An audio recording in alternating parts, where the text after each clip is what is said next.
You see, IGN gave Invincible Season 3 finale a 4. Oh, no shot. Is that real? No, there's no... IGN been on that, like, real stupid, like, streak.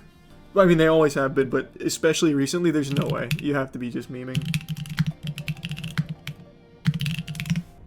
Oh, wow. No shot!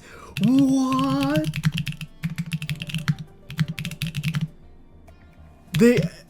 They called it an outright bad episode. I have... what is going on at IGN? This has to be on purpose. Like, they have to be doing these for the sake of rage clicks. This, like, even if you're not the biggest Invincible fan, you cannot deny how great of a finale that was for Season 3. Do you mind if I pull this up? Like, there's going to be spoilers in here, no doubt. Do you mind if I pull this up? Because this is shocking. I would love to read how they gave this a 4. Is it... Wait, I recognize this guy's name. It can't be. It can't be.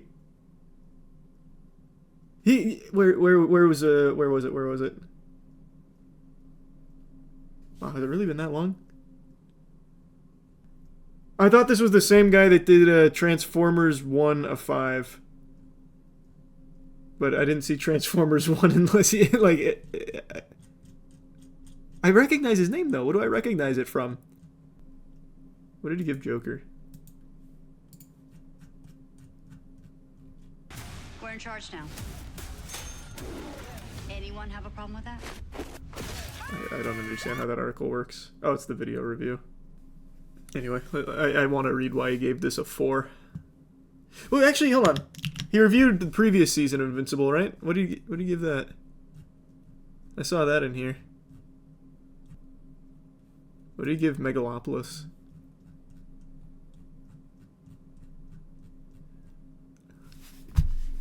This must have been it. This must have been why. He gives the Invincible Season 3 finale a 4 and Megaflopolis a 9. This must have been why I recognized his name. Holy shit. That's crazy. That's just crazy. That's actually unhinged. This guy has to be their designated rage baiter. It has to be his profession here. Okay, so what did he give the season finale of Season 2? A 7. Okay. A little low, I would think. Okay. Anyway, off the side quest here. What did he hate about this finale? After what I've done ended on a high promising action, hand in hand with vital advancement for the characters, the Season 3 finale I thought you'd never shut up drops the ball. Narratively scattered and thematically incoherent. It's the first bad episode Invincible has ever had. One that draws on familiar sights and stories from the show and other superhero media, but presents them with little to nothing beneath the surface. Did he watch the episode? What? Thematically incoherent? In what universe? What happened? He imagined the final episode. What? The arrival of the elderly one-armed Viltrumite warrior conquest at a time when Mark is caught once again between killing or not sets the stage for a moral dilemma that never arrives, but whose conclusion is presented as though it were agonized over for 40 minutes. Brother, he didn't watch the show. What? What? There's just no way he watched it. He may have seen it through like TikTok shorts or something. He's like, oh my god. Instead, we're treated to a finale centered entirely around Conquest, who's better suited to playing a transitional bad guy rather than the final boss of such an emotionally loaded season. Not only have we never seen Conquest prior to last week's closing moments, he's also devoid of any real ideology. Claiming to love only death and destruction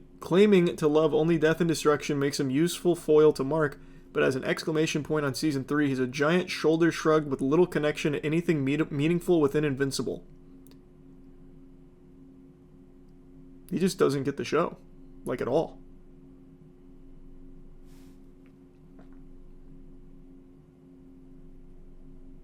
Conquest antics force Mark to put civilians in danger once again, a development our hero doesn't even acknowledge, despite it being such a potent part of his recent arc. See, like, this, like, that's actually a fine critique. But it's a callback to that, like, it... I guess we're already kind of in spoilers, right? I guess I can kind of talk about it. I think that's an okay thing to point out, like, Mark goes through, like, the same thing that traumatized him and something that he was dealing with the fallout of for most of Season 3. And now he's just experienced it again, and he doesn't acknowledge it in this episode. But I think that's because it's going to be acknowledged in Season 4. This is literally right after, like, the biggest threat they've ever faced, where Mark makes an absolutely game-changing decision on his view on killing versus not killing. So I think that's fine to be like, he didn't acknowledge it in the episode. Okay, he didn't. I also don't think he really had a chance to acknowledge it. I can't fucking believe this review. This is crazy. Probably one of IGN's worst reviews. This one's gotta be up there with the classics. Yeah, I feel like there definitely is a real argument to be made that IGN does this shit on purpose. Because this is like the only time IGN gets talked about is when they have like these absolutely like fucking Looney Juice level reviews. The next day. No, I know we talked about this a bit last night. I was in disbelief when chat told me IGN rated the Season 3 finale for Invincible 4. So of course we talked about it last night. But I am actually still stun-locked on it. This morning I woke up and remembered the review, and I'm still mad. Yeah, IGN, like, it's not like a meme, they really did give it a 4. They said it is the worst episode in the series, the first bad episode of Invincible. And it's, I don't know, it sent me on like this spiral, like almost an existential spiral of what is even the point in a company like IGN reviewing things anymore. Like, it feels so obsolete. Because they have so many different reviewers, there's so many different tastes. What is the point in having the guy who gave Megaflopolis a 9 also review Invincible Season 3? Like, what does that do? This guy's already huffing his own farts thinking that he, in his words, Megalopolis is capable of rewriting your body, soul, and mind, and then tasking him with reviewing Invincible Season 3. Like, this, like, it's just fundamentally useless. Because I'm really starting to think it's not even rage bait. Like, that was my big cope last night, is that it has to be rage bait from IGN, but I don't think it is anymore. I think it is just the product of just being so archaic and having different people reviewing different things and people's tastes just not aligning with the thing that they're reviewing, that it leads to shit like this. I think he's just their go-to rage bait guy when a big show comes out because he only reviews contrarian takes for big stuff. Yeah, I was looking through his list as well. Like, it does seem like that is kind of a common trend with his reviews, but it can't be useful, right? Like, for a company like IGN, it cannot be useful to have like a designated rage bait spitball magnet.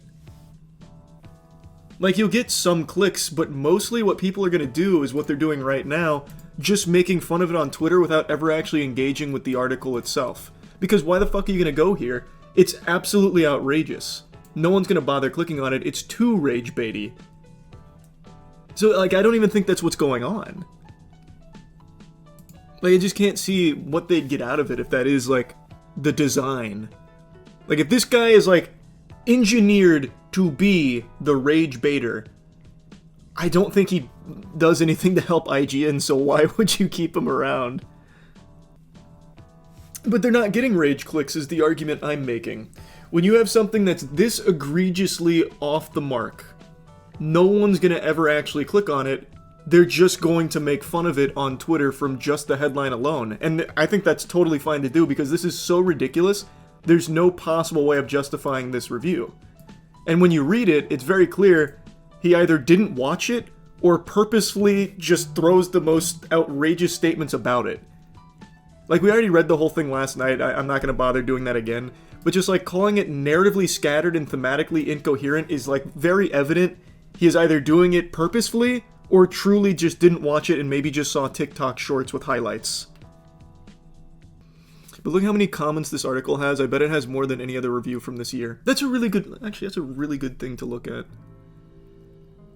This article has 460 comments. What is his, well, this is a bad metric because this is another one of his stinkers, but what does this one have for Megalopolis? 314. It's not a huge difference. Let's go to, like, a different reviewer that still has a functioning frontal lobe. Let's go just general reviews on a big property. What do we got? 192 on the Wheel of Time Season 3. I don't know what that is. I don't know what this is. Daredevil Born Again, 239. Daredevil Born Again is 6? I haven't watched it yet, but aren't people loving this show? I've seen nothing but good things. Holy.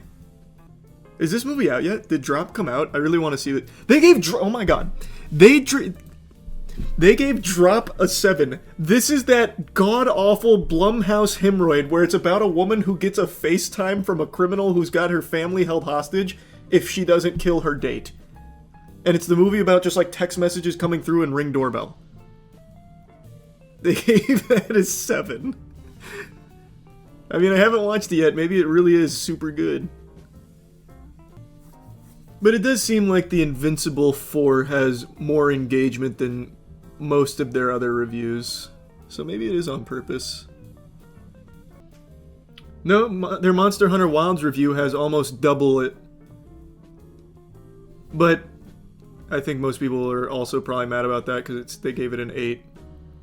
Which is lower than a lot of other publications gave it. So no, maybe that is just another point for the rage bait being the idea. Their Mickey 17 one has 3 times the engagement of their Invincible 4. And they gave Mickey 17 an 8. Honestly, I actually agree with the 8. I'd probably give it like an 8.5 maybe. Nah, probably not even 8.5. I'd probably keep it in an 8. The Monster Hunter review comments are the opposite actually. Oh really? Interesting. But even still, I think just going through that makes it kind of clear that it's not like rage bait does a ton for them. I just really think this guy has dog shit taste and they put him on Invincible. That's a recipe for disaster. Like, I just don't see I really do not see the point in companies anymore doing reviews where they have like a staff of reviewers that each do different things with different tastes. Like, I think there's just so much more merit now in just, like, individuals. Like, you find someone whose taste that you find, like, a lot of like, commonality with, and you'll see what they say about a property. Which is why things like Letterboxd, I think, does pretty well. Because this is just embarrassing. It's truly embarrassing. Did he have any specific complaints or just generalizations? He had some specific complaints, but they're complaints that an actual lobotomite would make if you sat them in front of the screen. It just does not seem like, based on everything he's stated here, that he even watched it. Like, and I don't mean that as an exaggeration, it really does read like he didn't watch the episode. So, like, for example, he says, like, a hero's dilemma here never even arrives. Like, it's shameful. The show worth watching. I think Invincible is a must-watch. The only complaint I have about Season 3 is its animation. Like, it feels like it's on a shoestring budget for absolutely no reason. This is the show that should have the budget of fucking Rings of Power. Like, there is no excuse why the animation should look as bad as it does for 6 episodes. That's the only complaint I have. IGN also gave the first 6 episodes of Severance Season 2 a 6. What? We do this like once every 8 months, just going through the absolute lunacy of IGN reviews. That's craziness. A reviewer even said Eve's ability to heal, manipulate living matter came out of the blue, so obviously didn't watch the Eve special. There's plenty of things you can point out here that makes it pretty evident he is not really even watching what he's supposed to be reviewing. A lot of Western animated shows on streaming that are not arcane just seem to have low budgets or look cheap. Don't get why, though. I disagree with that. I think there are some examples you can point to, but I don't think that's true on the whole. And yeah, we watched the Siege reveal yesterday. I'm pretty excited. For the Severance review, they said it focused on vibes over character development for the first 6 episodes. How does that make any sense? It focused on vibes over character development? That is nonsensical. Where are you seeing their Severance reviews? I didn't see it when I was scrolling through. I remember this Sidharth guy, he used to hate tweet about Charlie. What? Wait, what? That's a new little tidbit of lore. Is that real, or are you just fanning flames of of ire? Now I'm curious. That'd be nuts if that was true. What a crazy coincidence. Yeah, I'm scrolling through. I don't even know where I'd go to find it. Maybe I just search it directly. I imagine you're probably just making that shit up. I doubt he'd be just like randomly hate tweeting. Like, it seems like his Twitter account is mainly used for like reviews and talking about media. I'd be pretty surprised if he was just randomly like, fuck Charlie. I actually hated that song Filthy that he made. It was disgusting. I put the IGN Severance review in media. Alright, let me take a peek. Oh, here, this is what you're saying. Severance falters by holding too tightly to its secrets, leaning too heavily on vibes, and getting its 10-episode second season off to an agonizingly slow start. Well, I super disagree with that. This I think can, like, this works for the most recent episode. I'll avoid spoilers, but for the most recent episode, okay. That criticism I think would apply. But for the first 6, not really. You learn a lot for the first 6 episodes. A lot of secrets. I don't know what he even means by too heavily on vibes. Yeah, I don't really see anything. It just seems like the vibes is the main complaint that she has on the season. Too many vibes, not enough big reveals. Holding too tightly to its secrets, IGN criticized the show for having a plot. Yeah, but like I said, that argument, like, this is a fine point to make if you were talking specifically about one episode. But to say that as a blanket statement for 6 episodes of Season 2 when so many things have been revealed and then just the criticism is too many vibes, that's just rough. I think she really missed the mark with the review on that. Aren't all reviews subjective? I don't get the rage people have over these reviews. Yeah, but this is... I think you can make a very strong case that this is just so objectively bad that it has to be on purpose. Because reading it, I don't want to just reread it because we did it last night and I'm already still fucking stun-locked on the topic. But reading it, it seems as though he didn't even watch it. Or if he watched it, he just did not want to be actually bothering to engage with it at all.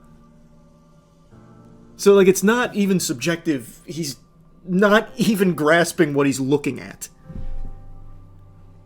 Like, the only actual thing that I think has merit is this statement right here, where he's talking about after all the civilians were dying during the fight, something that was very traumatic and something we explored a lot in Season 3. Mark doesn't directly acknowledge it in the episode. That's a fair thing to point out. I don't think he really had a chance to with the way the episode was moving with the pacing. I think that's going to be something that's explored in Season 4 to a certain extent again. But to say, like, the hero's dilemma and all this was never even realized and it's all shallow and bad, it's stupid. It's very stupid. It's like, it's not even... Like, he watched something else. Man fell asleep and dreamed episode 8.